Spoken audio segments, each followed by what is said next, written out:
Boa noite, podeis assentar aí.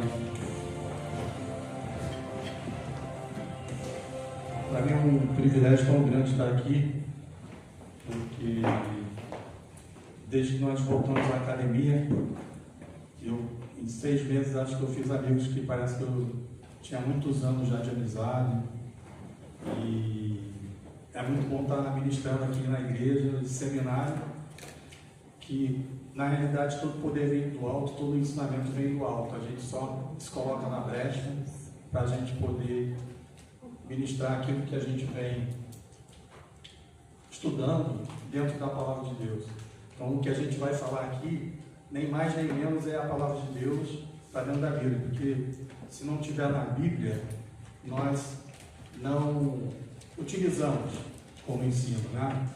Irmão Estevão, se quiser já lançar. E antes da gente começar a ministração, como eu falei que a gente está estudando a Bíblia, a gente vai falar sobre o tema do arrebatamento da igreja, que poucas pessoas se dão conta, ou tem muita gente que não acredita no arrebatamento da igreja, né? Tem gente que fala, não, isso daí não vai acontecer, é uma coisa que falaram e tal, mas a gente vai na Bíblia, e a Bíblia diz o seguinte, em 1 Coríntios, capítulo 15, 51.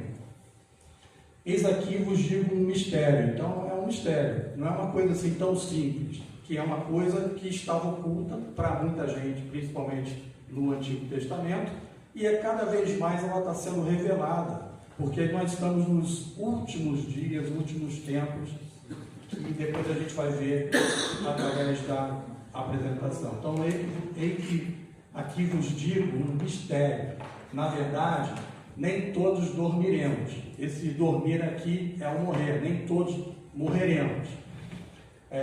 Nem todos dormiremos ou morreremos, mas todos seremos transformados.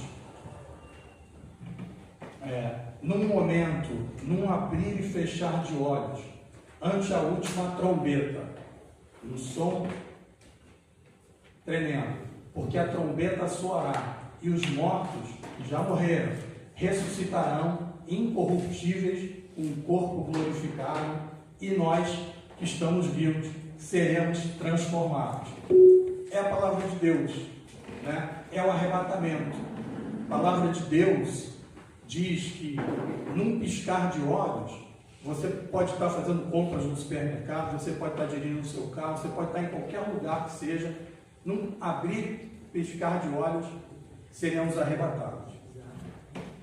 O segundo versículo que eu destaquei para a gente falar sobre arrebatamento, irmão, está em 1 Tessalonicenses, capítulo 4, versículo 16, que diz: porque o mesmo Senhor descerá do céu com alarido, aqui também a ideia de som de trombeta, e com a voz de arcanjo, som de trombeta, e com a trombeta de Deus, e os que morreram em Cristo ressuscitarão primeiro. Então você vê que é um outro livro e está falando a mesma coisa sobre arrebatamento. Depois nós, os que ficarmos, os vivos, estamos aqui, seremos arrebatados juntamente com eles nas nuvens. Essa palavra arrebatamento, ela no original ela está como harpazo, no grego, que é a ideia, quando você joga um arpão, é tão rápido que você pega o peixe. Essa palavra vem da raiz de harpazo, ou a águia, quando ela passa e pega uma presa.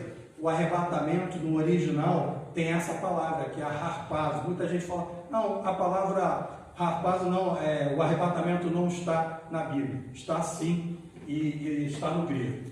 E a encontrar o Senhor nos ares. Então, muita gente fala, Jesus está voltando, Jesus está voltando. Claro que Jesus está voltando, só que esse encontro vai se dar nos ares, o Senhor nos ares, e assim estaremos sempre com o Senhor. A gente vai ver a apresentação, vocês vão entender um pouquinho mais esses versículos. Então, eu quis trazer esse princípio para a gente poder estar falando do arrebatamento, mas com princípios bíblicos, né? Então, Jesus faz uma pergunta aos seus discípulos, né? Fala, quem que vocês acham que eu sou? A gente está tanto tempo juntos aqui andando, quem que vocês acham? Aí eles começam a conjecturar, né? Um fala, dizem que você é um profeta. Aí outros falam, não, você é João Batista, você é uma reencarnação de João Batista, você é isso, você é aquilo.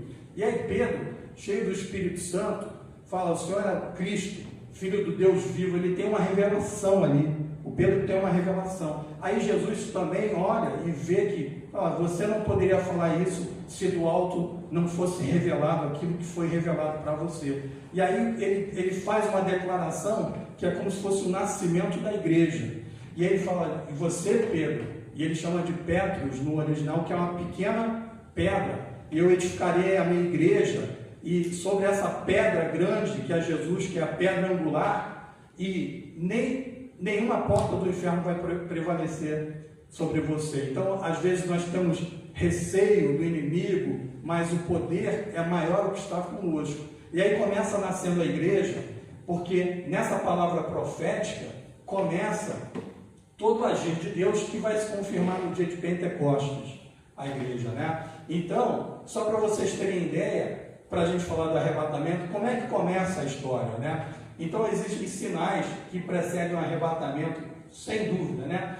Guerras, conflitos, fomes, pestes, terremotos, e hoje em dia nós estamos vivendo tudo isso. Aumento da ciência, ausência de espiritualidade. Obrigado, ficou melhor. E tudo isso são características daquilo que a gente tem.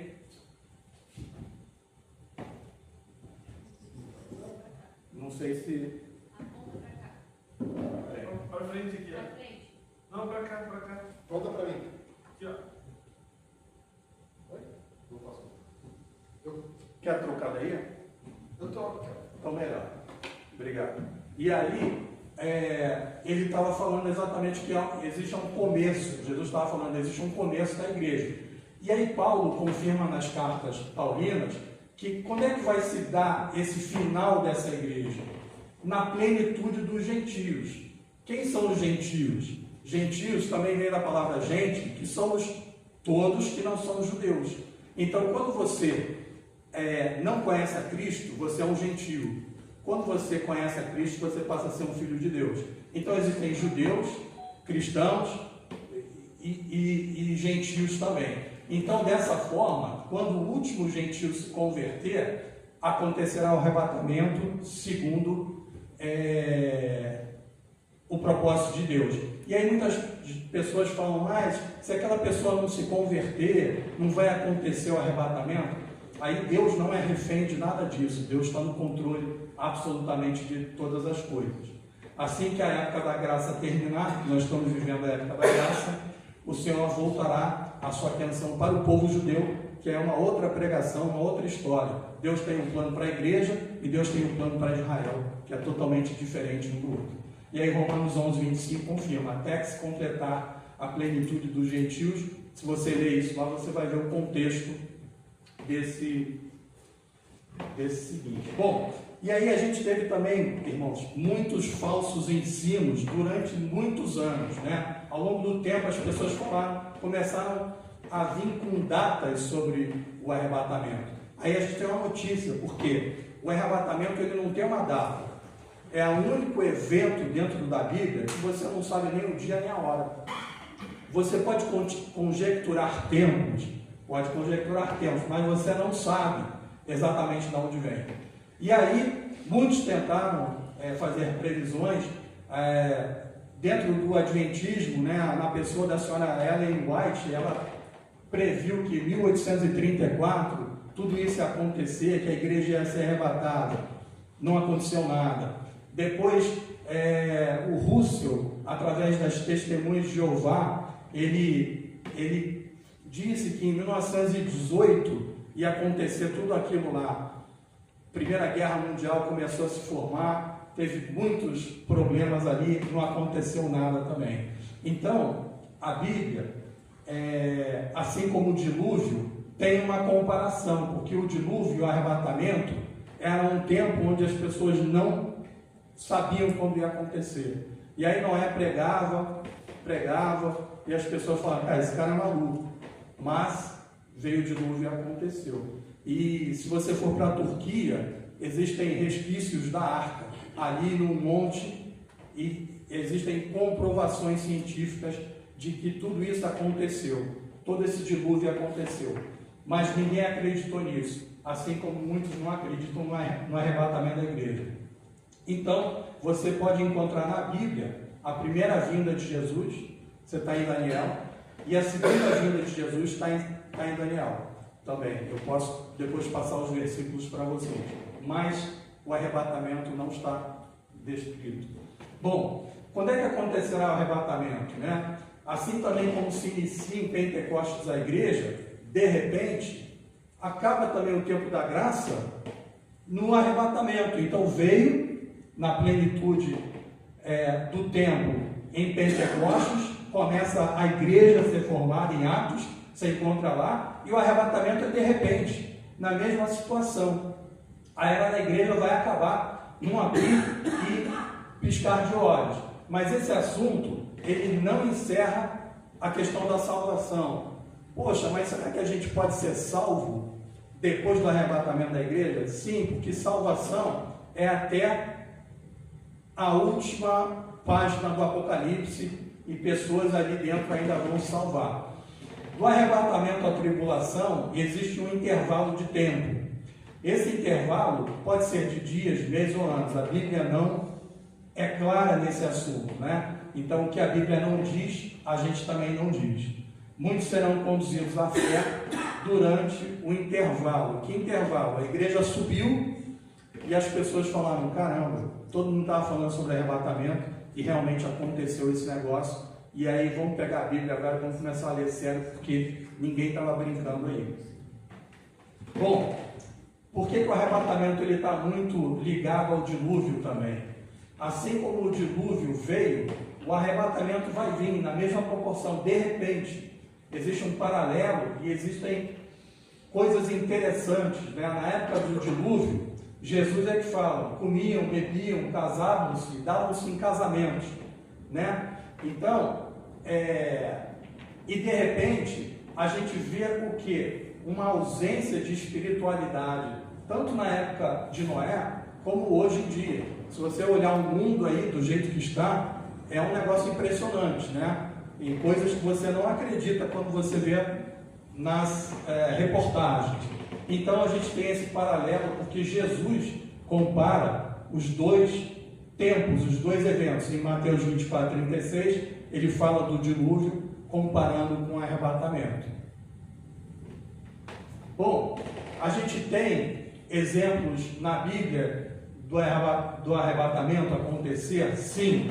O profeta Elias sabia que iria ser arrebatado. Então é engraçado que ele está falando com Eliseu, que era o profeta dele. Então Elias, ele sabia que ia ser tirado. E muita gente compara Elias, o ministério de Elias, com a igreja. Então a igreja sabe que vai ser arrebatada. Se você pegar pastores, conversar com pastores, com pessoas que estão muito imbuídos na presença do Espírito Santo, eles sabem que isso vai acontecer. E Elias falou uma palavra-chave para Eliseu: cara, fala o que você quer de mim antes que eu seja tomado de você. Ou seja, em outras palavras, traduzindo, pede o que você quer agora, que eu te dou, porque eu daqui a pouco eu vou ser arrebatado. É o que ele falou. E aí ele pediu a porção dobrada, etc. e tal, e a gente viu até a capa de Elias. E muita gente fala, Ricardo, o que você acha? Você acha que vai ser um arrebatamento visível? As pessoas vão conseguir enxergar as pessoas sendo arrebatadas? Eu acho que as roupas vão ficar. Acho que as roupas não vão pro céu, não. Por quê? Porque a capa de Elias não foi. Entendeu? Então ficou. Então é um estudo interessante sobre isso. Quais são as pessoas que já foram arrebatadas? Né? Elias, Enoque, Filipe, Paulo, João, todos eles foram arrebatados.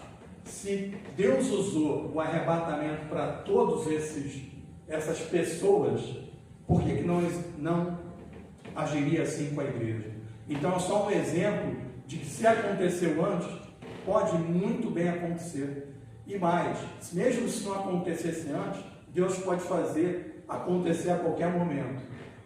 E aí muita gente confunde a trombeta de 1 Coríntios, que a gente leu do arrebatamento aqui no início, com o Apocalipse 8:7, que é uma trombeta. Mas só que aquela trombeta é uma trombeta de juízo.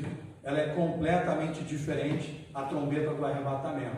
A trombeta do arrebatamento é um sinal de partida. Aquela é quando o negócio está pegando fogo e é a justiça de Deus.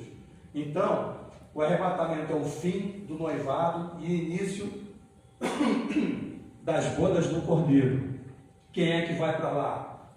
Quem estiver vestindo o linho finíssimo. O que isso quer dizer? Vestes de linho finíssimo. É a santidade. Então eu não posso negociar com isso. Poxa, mas será que dá para a gente viver na igreja e talvez viver como o mundo vive? Aí a resposta está em Apocalipse, quando João tem um arrebatamento, em espírito ele começa a escrever as cartas, e todas as cartas, a última é da igreja de Laodiceia, e é a época, porque essas cartas são 7 cartas, e são 7 estágios da igreja, e nós estamos vivendo o último estágio, é o estágio da igreja de Laodiceia.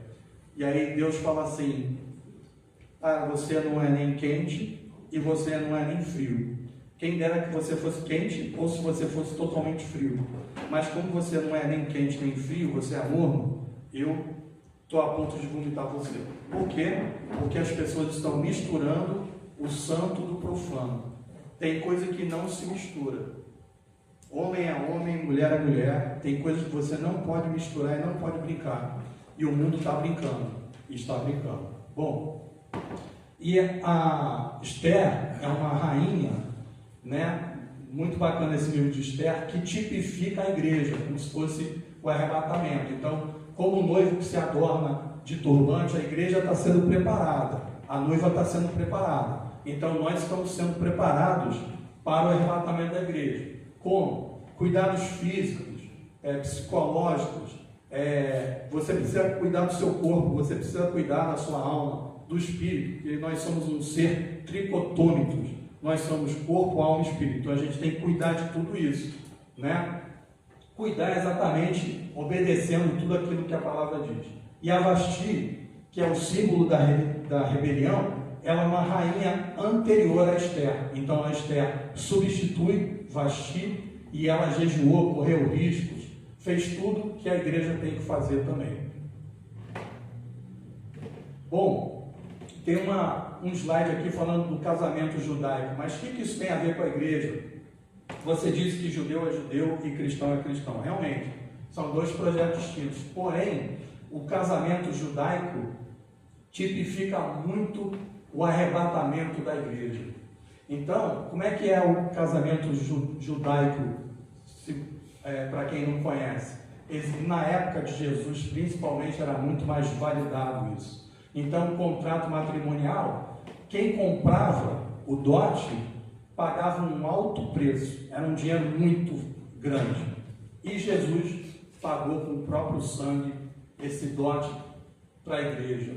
Era um dote muito valioso, era uma coisa muito de sacrifício de família, custava muito, né? Após pagar o dote, o noivo voltava para a casa do pai, exatamente como Jesus fez. Ele voltou para a casa do pai, e durante 1 ano ou 2 anos, ele poderia aparecer a qualquer momento. Então, é interessante que a noiva não sabia quando o noivo falava: estou voltando, cheguei. Não sabia. Então, qual era o propósito dela? Ela ficar esperando, adornada, com perfumaria, aproveitar, tendo todo o cuidado para chegar nas bodas da câmara junto com o noivo. Então, ele poderia chegar a qualquer momento, e na palavra em João, a gente vê: quando eu for, Jesus falando para os discípulos, vou preparar um lugar e voltarei. Exatamente o que o noivo fazia no casamento judaico. A noiva precisava estar 100% preparada.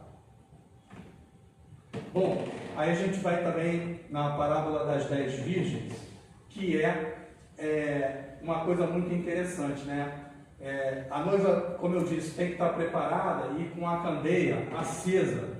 E o costume de buscar a noiva nesse casamento judaico era sempre na primeira lua nova. Então, o primeiro feixe de luz, o noivo saía para buscar a noiva. E existe uma festa de 7 festas proféticas judaicas, que é a festa das trombetas. É a única festa que ninguém sabe nem o dia nem a hora que vai acontecer. Por quê? Porque o sacerdote ficava olhando o céu e quando saiu o primeiro feixe de luz, ele ia buscar a noiva. Então, o casamento eram 7 dias de bodas do Cordeiro, como a gente está em Juízes, a gente vê exatamente como vai ser quando a igreja for arrebatada. 7 anos de bodas, enquanto existirá 7 anos de tribulação. Essas noivas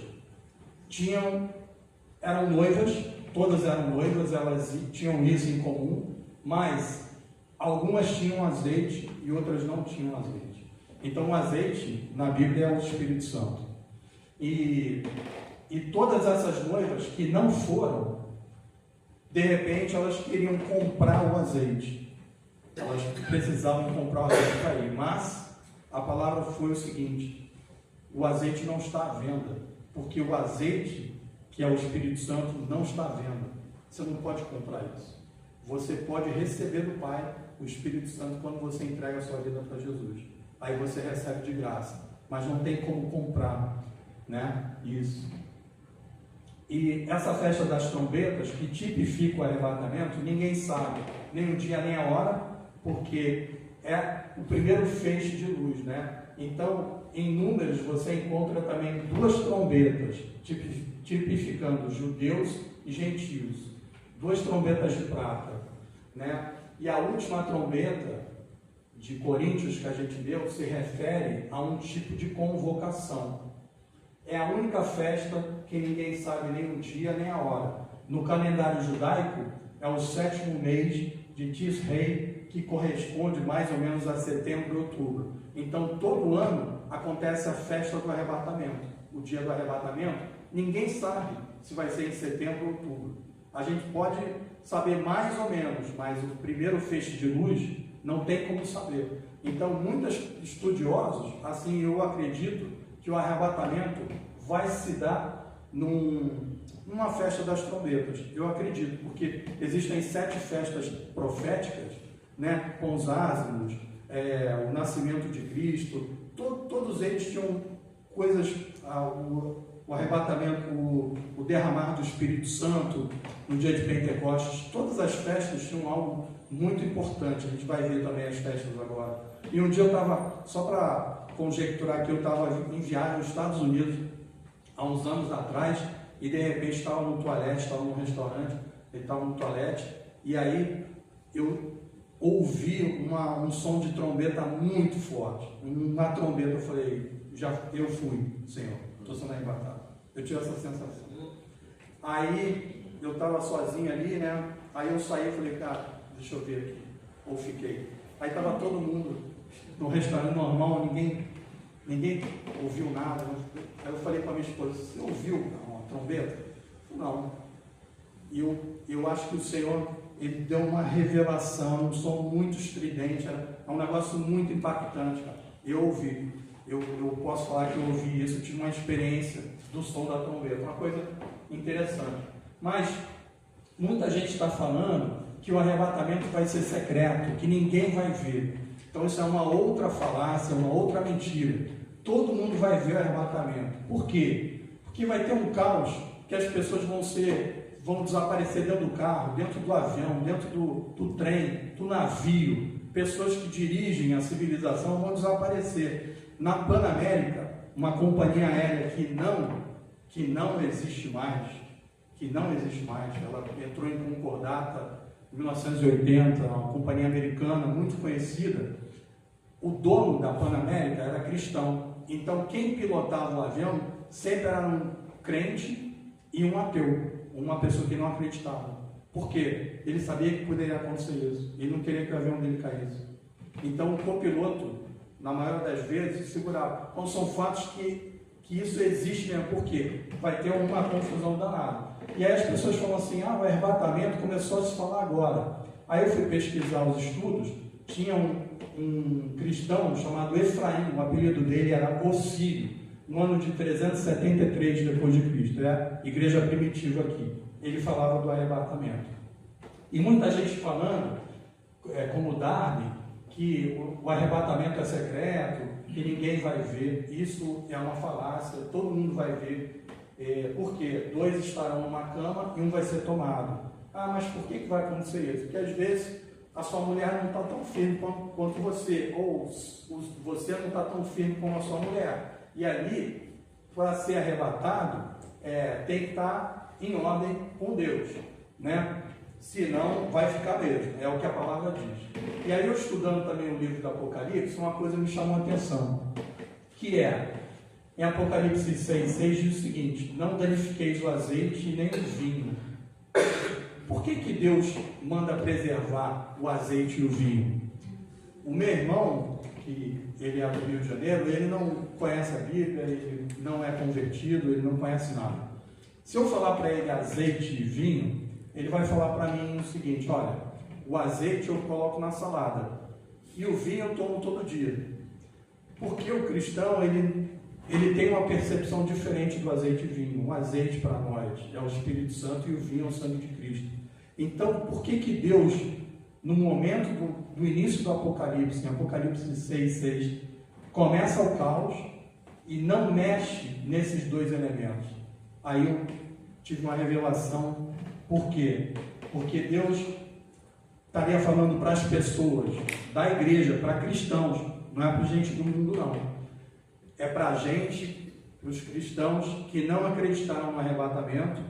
Deus dá uma exortada, dizendo: ficou aqui o azeite e o vinho. É um puxão de orelhas, mas também é um aconchego, é um cuidado, dizendo: mas eu vou estar contigo até o final da tribulação. Então, eu entendi por que na época da tribulação, no começo, não vai danificar, os demônios não vão poder tocar nisso, nem no azeite, nem no vinho, né? E aí em Apocalipse 7:13 diz: quem são esses? Perguntam para João, né? Aí o anjo responde: vem da grande tribulação. Ou seja, confirmando que vai ter gente da igreja, os santos da tribulação, que vão ser perseguidos ali e vão muitos morrer, né? E até que se complete o número dos seus conservos, vai ter que passar por tudo isso. Bom, a igreja foi arrebatada, e agora o que eu faço? Né? Então, a gente vai ver a diferença entre as 5 nécias e prudentes, é o Espírito Santo. Essa palavra rapazo, que está na Bíblia, que é carregar para longe, é o arrebatamento. Se acontecer, eu tenho que me desesperar? Eu diria que sim, que vai ser muito difícil, mas não um desespero total. Porque muita gente vai se converter depois do arrebatamento da igreja. Muita gente na tribulação vai se converter. Como? Perseguições vão acontecer, muita gente vai fugir para o interior, para as montanhas, eu não sei, cada um vai dar o seu pulo. Só que uma coisa que você não pode fazer é aceitar a marca da besta. Se você aceitar a marca da besta, porque para vender e para comprar e para você trabalhar, você vai ter que ter a marca dele. Então, a sugestão que a Bíblia dá, não sou nem eu que dou, que a Bíblia dá é que não aceite a marca da besta. Por quê? Com essa marca, é eternidade sem Deus. Aí não tem jeito. Então, mas eu vou morrer porque quem não tiver a marca vai morrer, vai ser decapitado. Melhor morrer e ir para o seio de Cristo rapidinho, que a gente vai se encontrar tudo nas bodas do Cordeiro. Durante a tribulação, não aceite a marca. Bom, uma notícia também que muitos estudiosos apostam é dizer o seguinte: na hora que foi feito o arrebatamento, vai ter aquela confusão e muita gente vai falar o seguinte: foram abduzidos. Muita gente vai falar que são os extraterrestres que abduziram pessoas. E aí, muita gente vai ficar aliviada, porque tem muita gente que não gosta do cristão. O cristão, ele não é bem-vindo, porque às vezes ele fica pregando, e no Canadá, para você ter uma ideia, você não pode pregar na rua. Eu estive lá em janeiro e falaram: Ricardo, você não pode pregar não, cara. Aí tinha um cara no metrô, parado ali, com uma jaqueta, falando uma pregação, porque ele estava silencioso, ele só ficava andando ali. Aí eu tirei até uma foto dele, eu falei: cara, então é um evangelho inteligente, que o cara está evangelizando, ele não pode falar nada, mas ele estava com a jaqueta, falando Jesus te ama, e vem para Jesus, e etc.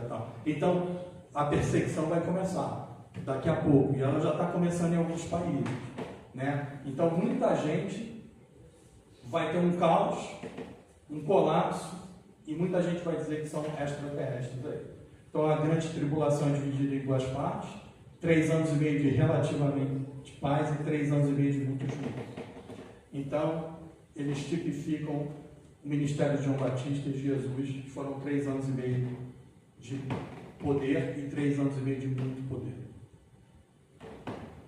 Bom, qual é a diferença do encontro nos ares versus a segunda volta? Então, a Bíblia diz em 1 Tessalonicenses que para o encontro do Senhor nos ares, a gente está indo para o encontro. A gente não pode confundir com a segunda volta. Então, o arrebatamento não é a segunda volta, porque em Apocalipse 19:14 diz: na vinda de Jesus com todos os seus santos. Então, a gente está indo se encontra com ele nos ares, tem as bodas do Cordeiro durante 7 anos, e a gente volta com ele. E aí, quando ele volta, naquele dia estarão os seus pés sobre o Monte das Oliveiras. Está em Zacarias 14:4.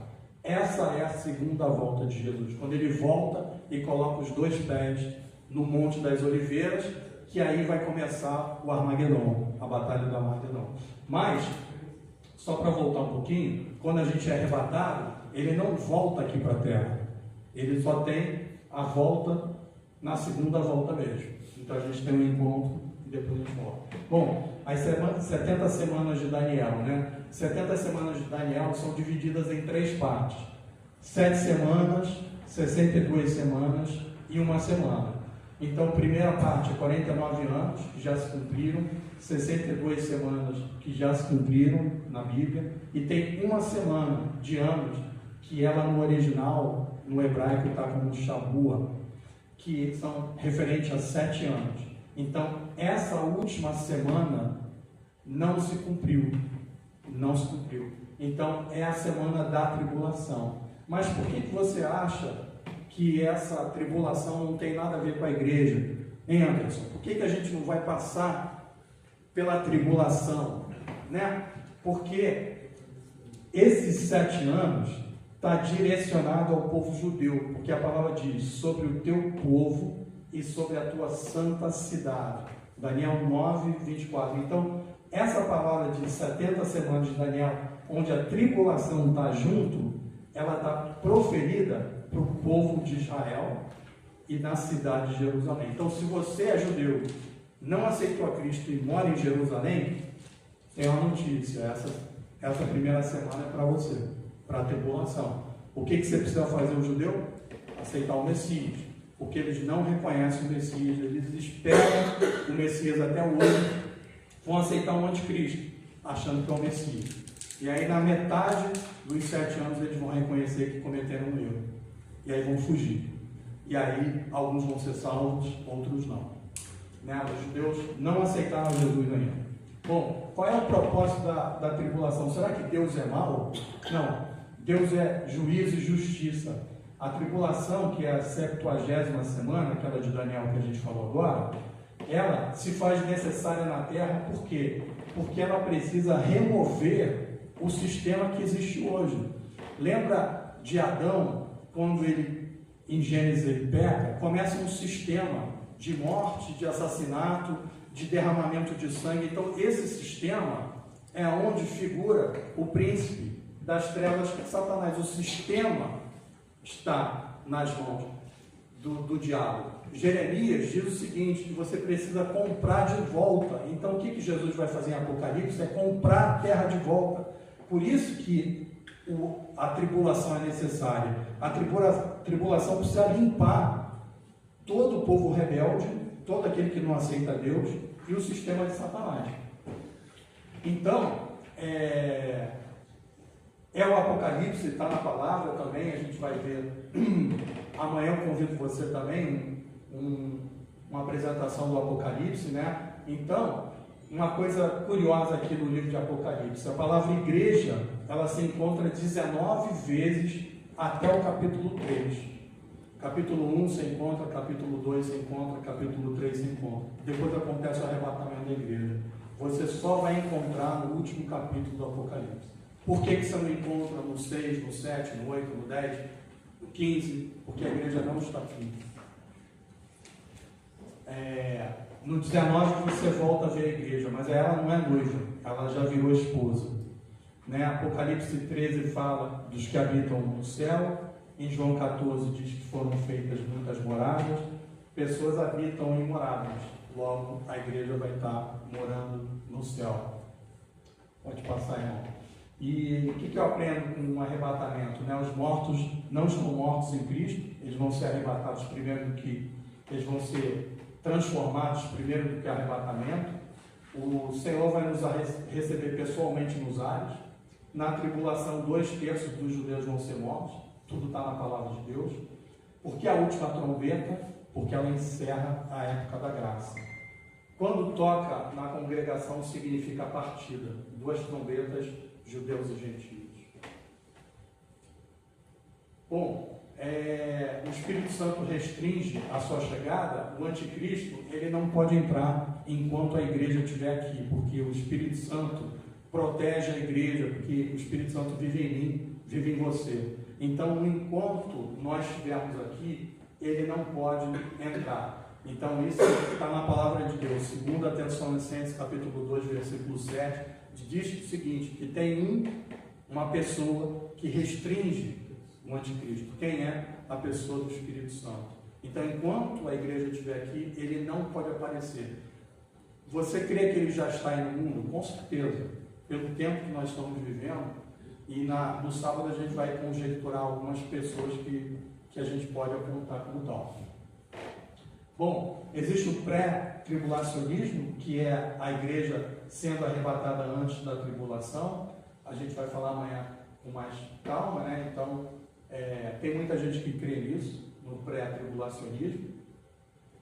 Tem gente que crê no pós-tribulacionismo, ou seja, pessoas, a igreja passando pela tribulação. São correntes de estudos, né? Nenhum problema se você é um pós-tribulacionista e se você for arrebatado, glória a Deus, não tem nenhum problema não. Agora, a questão do pós-tribulacionismo é só uma questão. Você imagina você ser arrebatado no final da tribulação. Tem que usar o slide aqui, senão... Eu acho que tem que reiniciar. Acho que tem que... Ó, já foi. Olha, perfeito. Então, no final da tribulação, então, para quem acredita que a igreja vai passar pela tribulação, a tribulação está aqui, são 7 anos, tá? A pessoa é arrebatada no final e ela volta de novo. No mesmo horário, o crente ioiô, para começar o milênio. E cadê as bodas do Cordeiro? Que a gente não consegue colocar as bodas do Cordeiro, tem que jogar fora. Porque a boda do Cordeiro, que são 7 anos de bodas, eu não consigo encaixar, viu, Anderson? Mas está tudo certo, a gente vai estar nas bodas juntos. Assim eu creio. Então, uma atitude adequada. O que eu posso ter responsabilidade, né? Fugir do pecado, e é muito sério tudo isso, mas nem todo mundo está pensando no arrebatamento da igreja. Então, eu convido os irmãos aí a começarem a pensar sobre isso.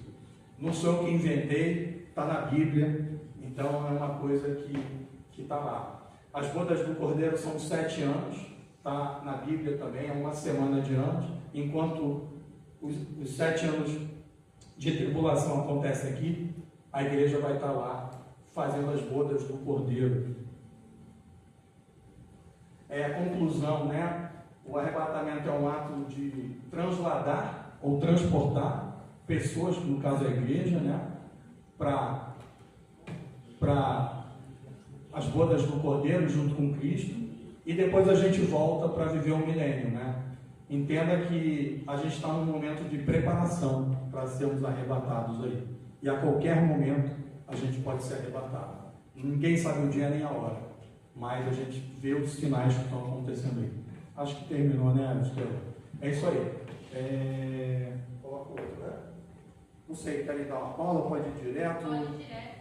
Tá, e depois está aberto para perguntas, tá? Vai ser uma sabatina aí. Vamos embora. Se vocês quiserem perguntar qualquer coisa, estamos à disposição aí. Bom.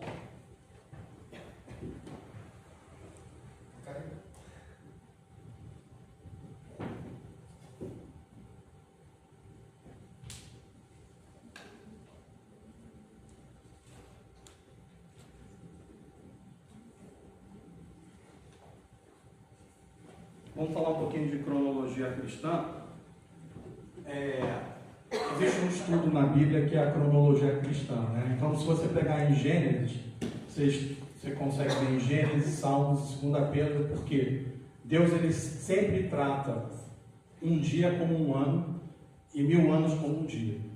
Então, são pistas que Deus deu para a gente entender que quando a gente falar de dia na Bíblia, quando a gente falar de dias na Bíblia, muitas vezes Deus está falando em 1000 anos. Então, quando Jesus falava 2 dias aqui, 3 dias aqui, ele está se referindo a 1000 anos. Então, é um estudo bem legal. Então, ele nos deu as chaves para o entendimento, agendou tanto a sua primeira vinda como a segunda. São 7 eras ou 7.000 anos. Depois disso vem a eternidade, que é o 8.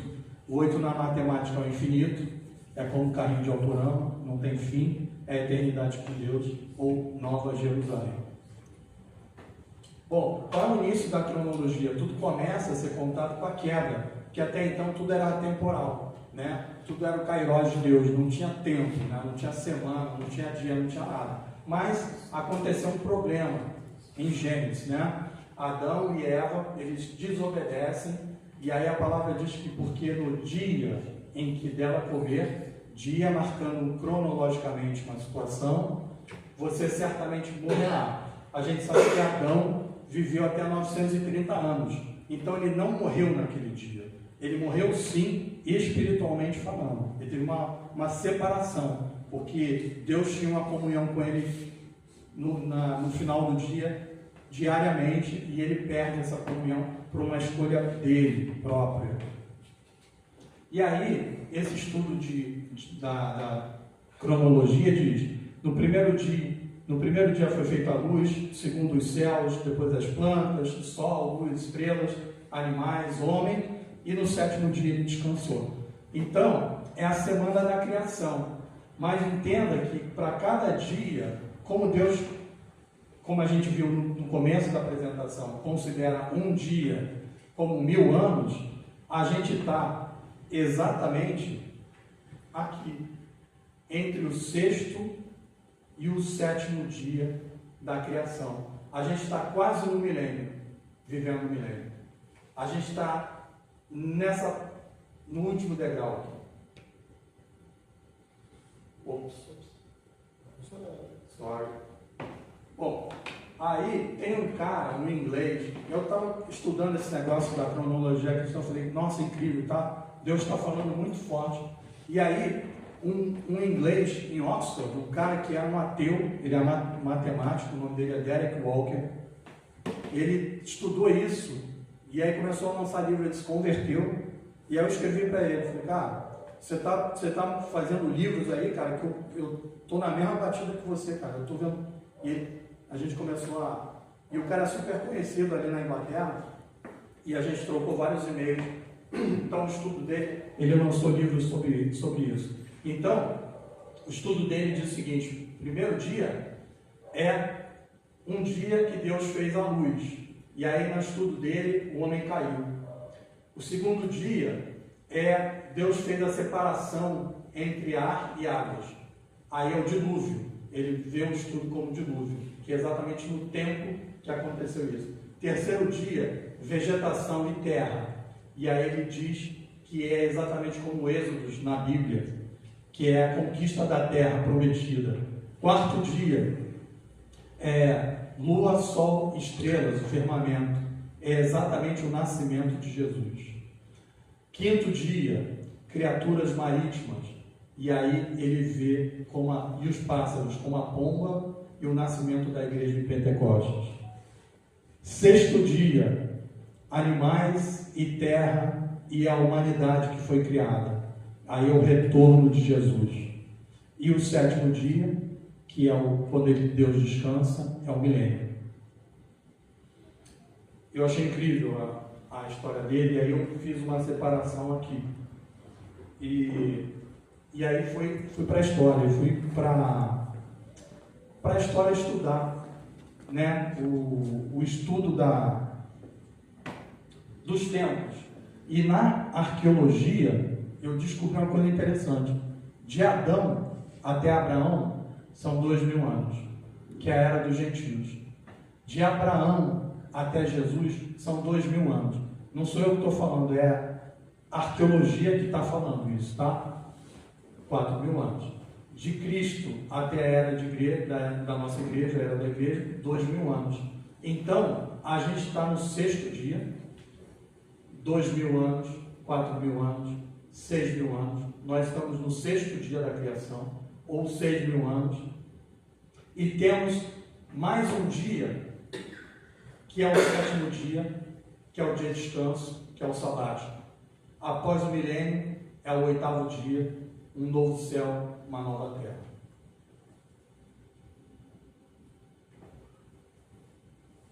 Pode passar.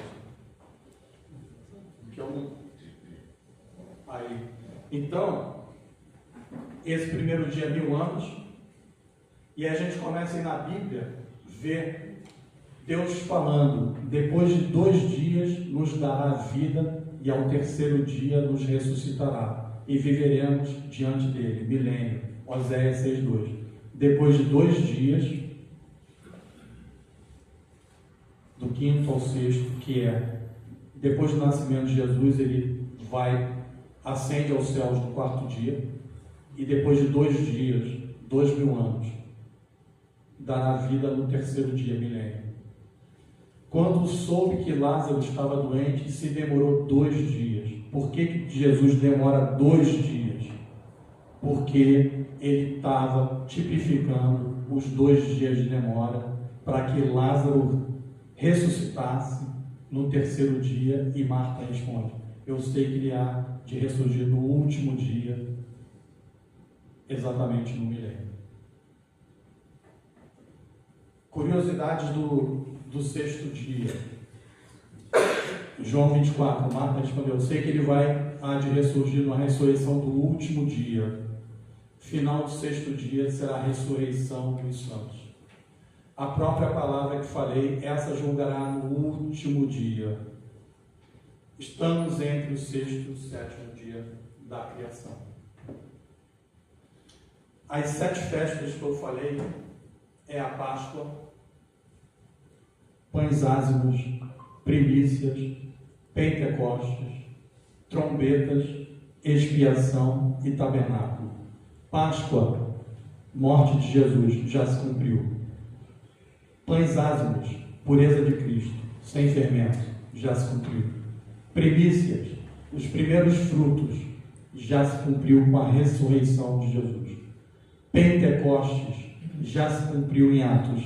A era da igreja foi inaugurada em Pentecostes. Trombeta, não se cumpriu, é o arrebatamento.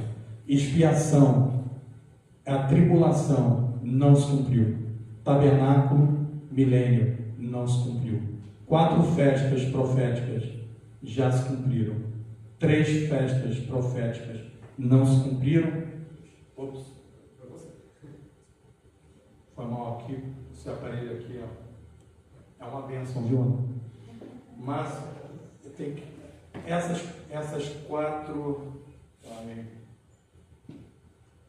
4 festas já se cumpriram, por isso que eu acho que vai ser o arrebatamento nas trombetas, não está na Bíblia, é só uma conjectura, porque são festas proféticas importantíssimas aí. Bom, Moedim que diz que está determinado um tempo, então tudo tem a ver com cronologia. Então, a primeira festa é a morte de Cristo, a segunda é uma vida sem pecado, a terceira é a ressurreição, quarto, nascimento da igreja, quinto, trombetas, sexto, expiação, tribulação, sétimo, milênio, e a raiz de Moed, que está na Bíblia, significa tempos determinados. Então, tudo tem uma cronologia de tempo. O oitavo dia aponta para o Nova Jerusalém, e aconteceu uma coisa muito legal, um milagre, onde os Seleucidas invadiram judeus, Israel, na época de Macabeus, e eles invadiram o templo, fizeram uma bagunça lá, e o candelabro, que tinha um dia só para ficar aceso, ficou durante 8 dias. Então todo mundo festeja o Hanukkah, que é um milagre de Deus, que tipifica a Nova Jerusalém. Entendendo esse tempo, os 4 dias, ou 4.000 anos de Adão até Cristo, tipificam a separação do Cordeiro Pascal, porque 4 dias antes de ser sacrificado, ele era separado. E no 14º dia, ele era sacrificado. E assim foi com Jesus. 4º dia na fundação do mundo, e ele foi para a cruz. No 14º dia, em abril, ele foi crucificado.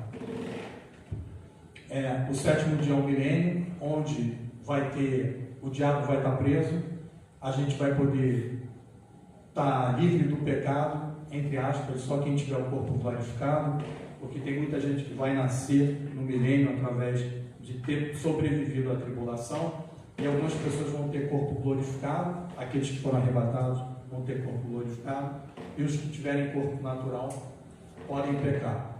Mas ainda assim é um tempo de paz, sem o diabo ficando preso durante 1000 anos. Transfiguração de Jesus, está na Bíblia que 6 dias,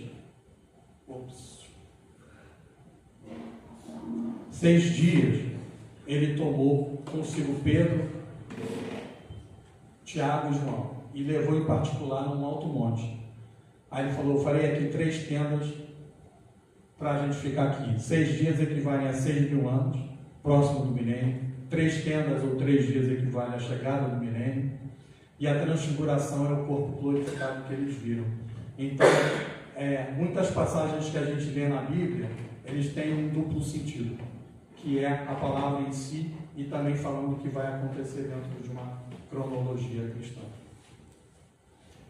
Oséias 6,2 fala da ressurreição. Depois de 2 dias nos dará vida, ao terceiro dia nos ressuscitará e viveremos diante dele para sempre.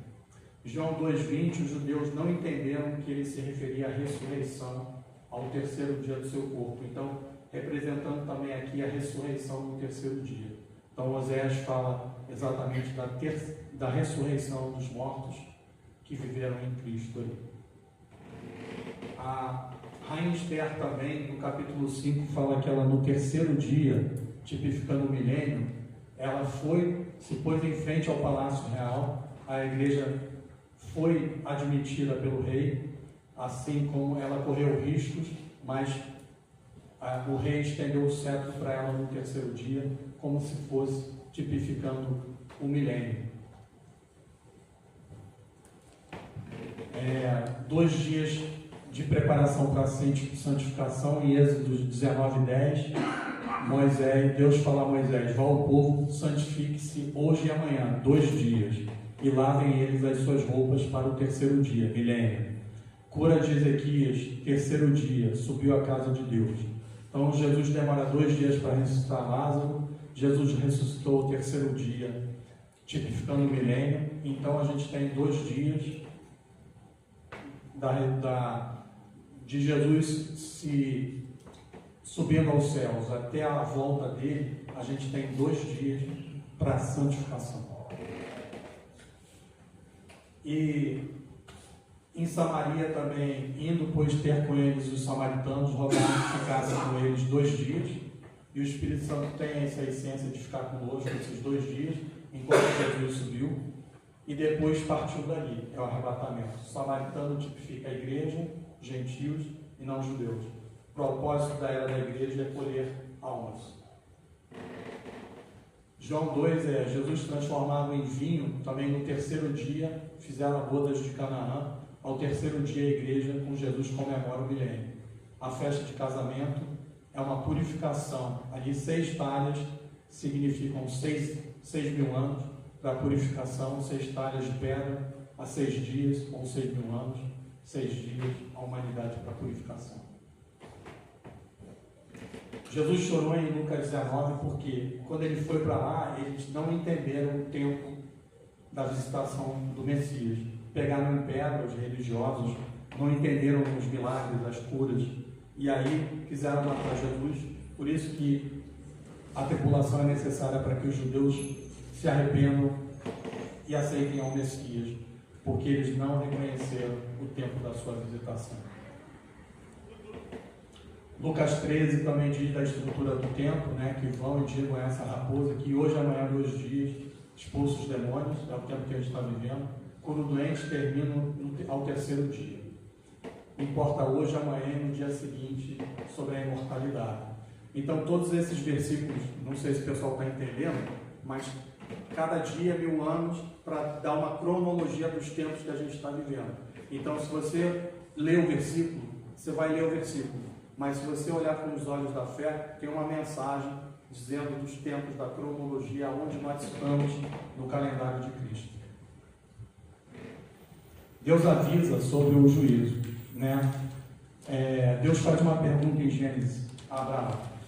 Deus estava prestes a executar juízo em Sodoma e Gomorra. E aí ele falou: ocultarei a Abraão o que eu estou para fazer. Deus está prestes a executar juízo na terra.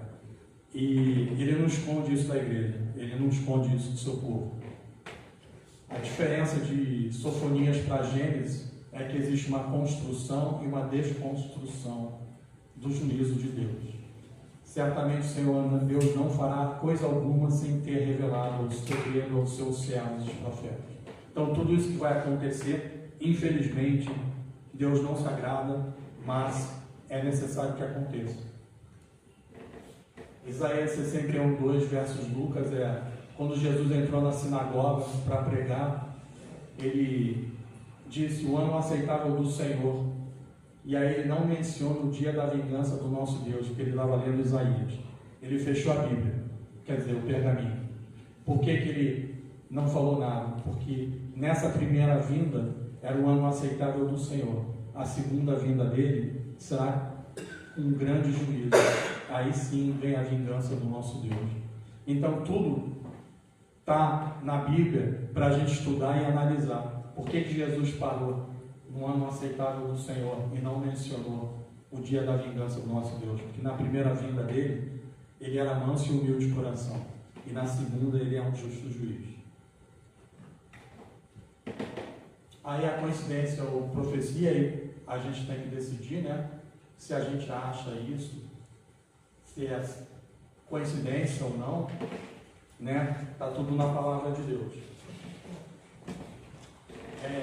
É um quebra-cabeça profético, está no final, as peças estão sendo colocadas, Então os profetas no Antigo Testamento não conseguiam ver o que está acontecendo hoje. Hoje, a gente está em 2026, a gente consegue ver muito mais claramente tudo que é a palavra de Deus, porque está muito mais próximo.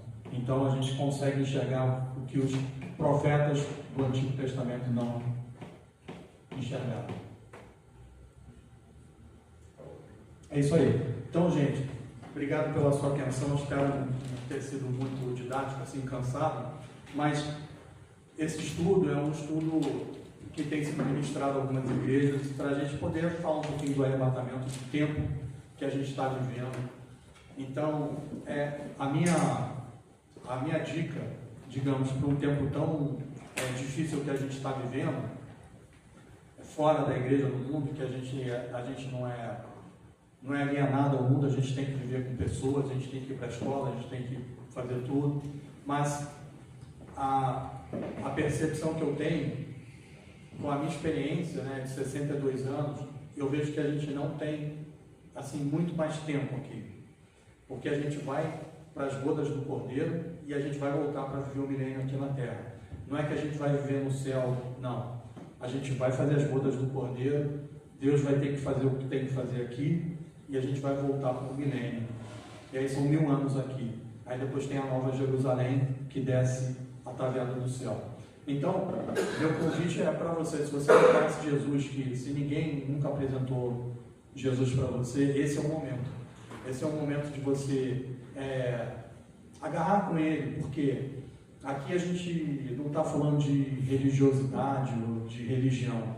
Muito pelo contrário, quando os religiosos que estavam ali na época de Jesus, eles apedrejaram Jesus porque ele só queria curar, libertar, e aí ele foi julgado como um cara que estava fazendo as obras do diabo. E ele veio para libertar o povo. E Jesus é uma pessoa que ele caminha do nosso lado para libertar. O Espírito Santo mora em mim, mora em você. Então, se hoje você tem a necessidade de conhecer esse Jesus de perto, a gente pode orar junto, a gente pode fazer um apelo junto e aceitar Jesus. Porque no final do dia o que interessa é o seguinte: ele mora contigo, ele está com você, você tem certeza da sua salvação? Esse é o ponto. Porque o dinheiro, o carro, o trabalho, tudo isso vai passar, mas a palavra dele jamais vai passar, porque ele falou, tudo se cumpriu. Se você pegar 10 profecias na Bíblia e olharem, 8 já se cumpriram. Tem mais de 300 profecias na Bíblia, mas eu estou botando um número de 10 profecias. Se 8 já se cumpriram, por que as 2 últimas finais não se cumpriram? Isso é uma lógica matemática. Se tudo até aqui se cumpriu e nada deixou de ser cumprido, essas últimas que faltam se cumprir, obviamente que vão se cumprir, né? Goste ou não, queira ou não, as pessoas às vezes, né, gostam de viver, digamos assim, no pecado, que é confortável, né? Pessoas com vida dupla, tendo uma aparência e fazendo outras coisas. Então, tudo isso não é para o pastor, não é para nenhum membro da igreja, é você e Deus. Cada um sabe de si com Deus e cada um vai responder perante Deus. Então, aqui eu faço um apelo aqui, eu acho que a maioria ou todos já conhecem Jesus, o que importa é você ter intimidade com Ele, agarrar com Ele nesse tempo e ficar firme, porque o que vai vir aí não é brinquedo, não é brincadeira, e não sou eu que estou dizendo. E como é que você faz para subir de nível? Como é que você faz para subir de nível com Deus? Primeiro, lendo a palavra dele. Se você ler a palavra dele, você vai subir de nível. Tá, todo dia. Orar. A igreja brasileira, a média de pastores oram 15 minutos por dia. Muito pouco. A igreja da Coreia, que foi perseguida, ora uma média de 4 a 5 horas por dia, cada pastor. Então, oração, leitura da palavra, jejum, é uma coisa que ajuda muito você chegar próximo de Deus, que você deixa de comer, você mortifica a tua carne e você vivifica o teu espírito. Então isso te dá uma força tremenda no mundo espiritual. E santidade. Então, se eu posso dar a dica de 4 colunas aqui para você subir de nível com Deus, leitura da palavra, oração, jejum e santidade. Aí você sobe de nível. Aí você começa a ver um sobrenatural. Aí Deus começa a revelar coisas para você. Aí você é ativado no mundo espiritual. Porque Deus não quer que a gente viva num raso. Ele não chamou a gente para estar no raso. Ele chamou a gente para estar no fundo. No fundo. Então todo dia eu quero mais de Deus. Eu me interesso. Senhor, me fala, me dá dica. O que o Senhor tem que eu não conheço? Eu quero tudo, Senhor. Eu quero experimentar tudo. Eu quero todas essas maravilhas que é para a gente. É para o seu povo. Amém? Obrigado, gente, pela atenção. Deus abençoe a todos e que a gente possa ter um final de semana abençoado. Obrigado, pastor Sérgio. Obrigado, pastora Lívia. Anderson, pelo convite. Deus abençoe a todos. Amém.